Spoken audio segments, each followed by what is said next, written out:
Hello दोस्तों, नमस्कार, जय हिंद। स्वागत है एक बार फिर से आपके अपने चैनल दिलीप कुंपावर में। साथियों, ईओसी की नई भर्ती आ चुकी है।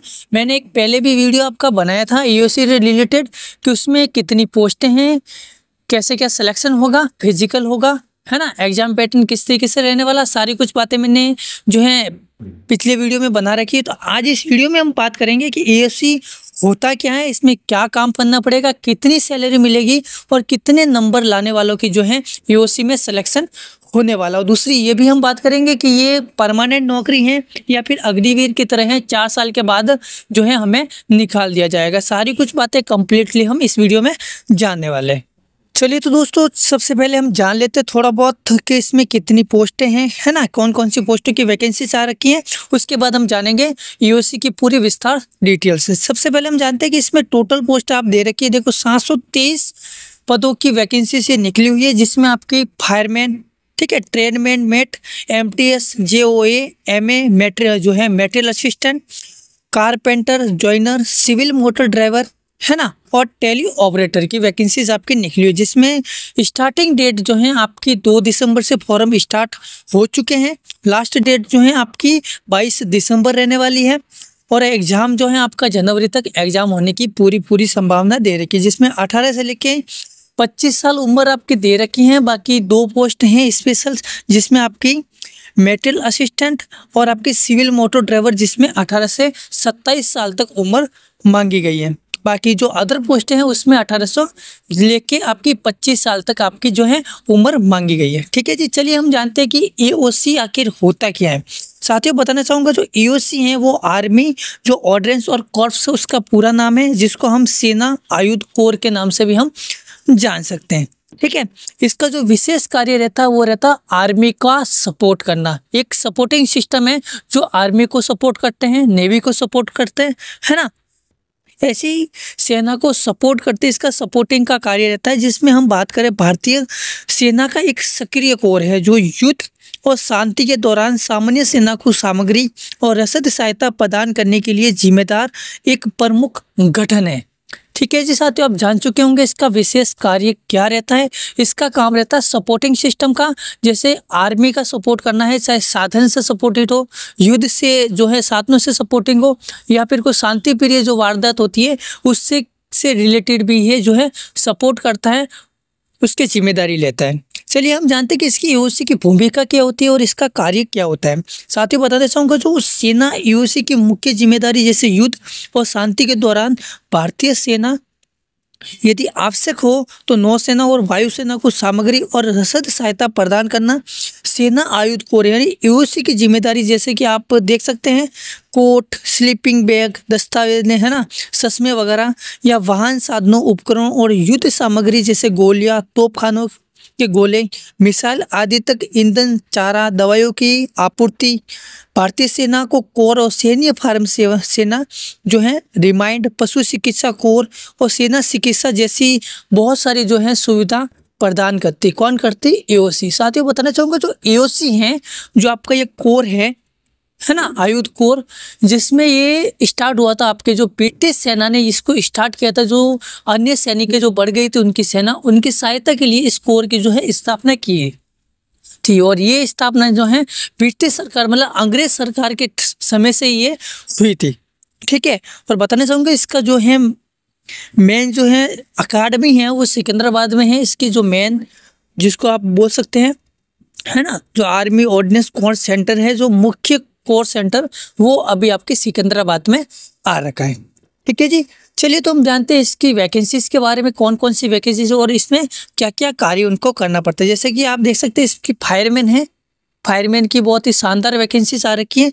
जिसका प्रोफाइल है उसमें काम क्या करना पड़ेगा बताना चाहूँगा। इसमें जो आगजनी और घटनाओं का प्रतिक्रिया देकर अग्निशमन दल को योगदान, फंसे हुए लोगों को बचाना, उन तक आपातकालीन चिकित्सा देखभाल पहुंचाना, संपत्तियों का निरीक्षण करना, ये सुनिश्चित करना है कि सभी अग्नि सुरक्षा प्रोटोकॉल ठीक से सत्यापित है, समुदाय में अग्नि सुरक्षा जागरूकता कार्यक्रमों में भाग लेना। मतलब आप समझ चुके होंगे कि फायरमैन का काम होता है किसी भी आपातकालीन जो है घटना में उसको सुरक्षित करना, सेना को, जैसे बहुत सारी संपत्ति जो है उसको जो है यदि संपत्ति खराब हो रही है आग से, उसको बचाना उसका मुख्य काम रहता है।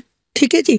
बाकी लोगों को जो अग्नि में यदि फंस गए लोग हैं, उसको बचाना उसका मुख्य काम रहता है। बाकी इसके कोई विशेष कार्य नहीं रहता है, मेन इसका काम वही रहता है अग्नि से संबंधित। बाकी जो भी आगे से कोई पढ़ाई कर रही है या अन्य कोई तैयारी करना चाहते हैं तो ये वैकेंसी उनके लिए बहुत ही शानदार रहने वाली है, क्योंकि इसमें जो है ज़्यादा काम नहीं करना पड़ता है।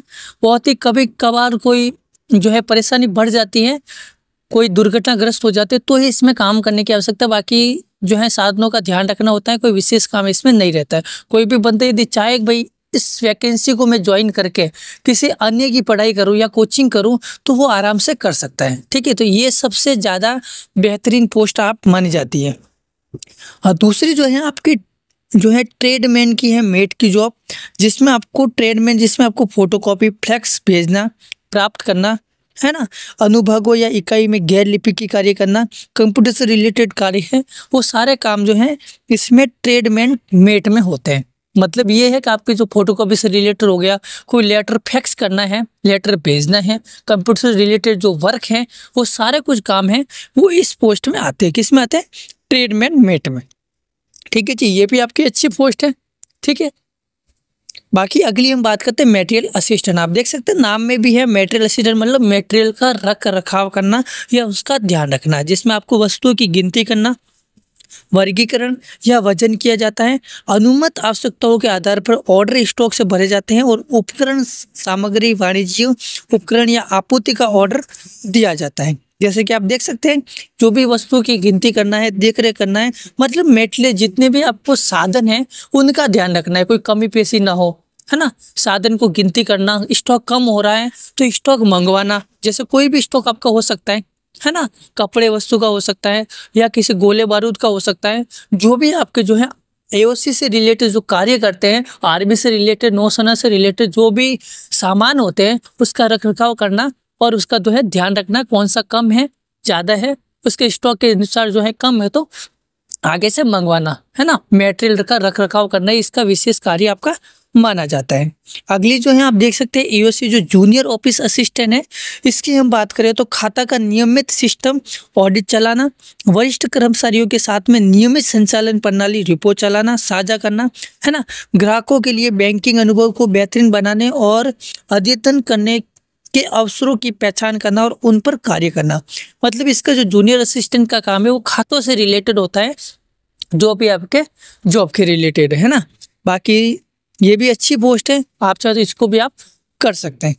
अगली हम बात करते हैं सैलरी की कि इसमें क्या आपको सैलरी मिलने वाली है। तो साथियों बताना चाहूँगा जो एमए की है मटेरियल असिस्टेंट की, जिनकी लेवल 5 की जो है सैलरी इसमें मिलने वाली, जो 29,200 से लेके 92,300 तक आपको सैलरी मिलने वाली है। उसके बाद आपके जूनियर ऑफिस असिस्टेंट है JOA, जिसमें 19,900 से लेके 63,200 तक आपको सैलरी मिलने वाली है। ये जो है लेवल 2 की वैकेंसी है ना, सैलरी मिलेगी। अगली जो है सिविल मोटर्स ड्राइवर की है, जिसमें 19,900 से लेके 63,200 तक जो है सैलरी मिलने वाली है। इसमें भी लेवल 2 तक सैलरी मिलेगी। अगली हम बात करें टेली ऑपरेटर ग्रेड 2 की वैकेंसी, जिसमें बात करूंगा इसमें सैलरी की तो 19,900 से लेके 63,200 तक सैलरी मिलेगी, वो भी लेवल 2 तक सैलरी आपकी मिलने वाली है। अगली आपकी रहेगी फायरमैन की, जिसमें आपके 19,900 से लेके 63,200 तक सैलरी आपकी मिलेगी, वो भी लेवल 2 तक सैलरी मिलने वाली है। ठीक है जी। अगली हम बात करेंगे कारपेंटर और आपकी जॉइनर की है, जिसमें 19,900 से लेके 63,200 तक जो सैलरी मिलेगी लेवल 2 तक। ठीक है जी, ये भी आपकी शानदार वैकेंसीज हैं, जिसमें आपको कारपेंटर से रिलेटेड रहेगी, पेंटिंग से रिलेटेड, है ना। अगली जो है मल्टीटास्किंग स्टाफ की है, जो एमटीएस की है, जो 18,000 से लेके 56,900 तक सैलरी मिलने वाली है। ये रहेगी आपकी लेवल 1 तक की सैलरी मिलेगी, जिसमें आपको 10th पास होना बहुत ही ज़रूरी है। ठीक है। अगली रहेगी ट्रेडमैन मेट की, जिसमें आपको 18,000 से लेके 56,900 तक मिलेगी, ये भी आपकी लेवल 1 तक आपको सैलरी मिलने वाली है। ठीक है जी, ये रहेगी आपकी सैलरी की। तो चलिए हम कुछ जान लेते हैं कि आपको क्वालिफिकेशन कितनी होनी बहुत ही ज़रूरी है। नॉर्मली हम जान लेते हैं, जैसे कि आपकी मटेरियल असिस्टेंट में जो है 19 वैकेंसी से आ रखी है। ठीक है। बाकी हम देख सकते हैं ग्रेजुएशन जो है पास होना जरूरी है। इसमें जूनियर ऑफिस की है असिस्टेंट की, जिसमें 12th पास होना जरूरी है। इसमें कंप्यूटर रिलेटेड जो है टाइपिंग भी आपको करनी पड़ेगी। सिविल मोटर ड्राइवर है, इसमें 10वीं पास, और आपको जो है हैवी ड्राइविंग लाइसेंस भी आपसे मांगा गया है। टेली ऑपरेटर ग्रेड 2 की, जिसमें 10th पास होना जरूरी है। फायरमैन में 10th पास, ठीक है जी। कारपेंटर जॉइनर में आपकी 10वीं पास होना जरूरी है। पेंटर डेकोरेटर है, जिसमें आपको 10th पास होना जरूरी है, ठीक है जी। और एमटीएस की हम बात करें तो इसमें आपको 10th पास होना जरूरी है। और ट्रेड जो है आपकी ट्रेड मैन मेट की है, जिसमें आपको 10वीं पास होना जरूरी है। साथ ही इसमें बताना चाहूँगा जो स्पेशल टास्क रहेगा, जिसमें फिजिकल की हम बात करें तो आपकी फिजिकल 2 में रहेगी, जिसमें फायरमैन और आपकी दूसरी वैकेंसी है वो ट्रेड मैन मेट में। आपकी इस दोनों में जो है आपकी फिजिकल होने वाली, बाकी आपका डायरेक्टली रिटन एग्जाम रहने वाला। बाकी आपकी जो है अलग से हम बात करें जैसे जूनियर ऑफिस असिस्टेंट है, इसमें आपको जो है टाइपिंग टेस्ट भी आपको देना पड़ेगा, ठीक है। ये स्पेशल टास्क है, बाकी आपका डायरेक्टली रिटन एग्जाम है। बाकी जिसमें भी फिजिकल है उसका जो फर्स्ट है जो उसमें फिजिकल होएगा, बाकी सेकंड जो है जो स्टेज उसमें रिटन एग्जाम आपका होने वाला। चलिए हम फाइनली जान लेते हैं कि इसमें सिलेक्शन होने के लिए आपको कितनी नंबर लाने पड़ेंगे। तो साथ ही मैं बताना चाहूँगा जो प्रीवियस है ईयर की आपकी कट ऑफ में लेके आया हूँ, जिसमें आपकी जो रिटन एग्जाम कट ऑफ है वो आपकी जनरल वालों के लिए 75 रही थी, ओबीसी वालों के 70 नंबर की रही थी, एसटी वालों के लिए 65 और पीडब्ल्यूएस कैटेगरी वालों के लिए 60 नंबर की आपकी रही थी। मतलब ये है कि 75 नंबर यदि आप लाते तो आपकी जनरल वालों की जो है ज्वाइनिंग हो जाएगी। लेकिन अभी जो है कंपटीशन बढ़ गया है, तो साथ ही उसी हिसाब से आपको तैयारी भी करनी पड़ेगी।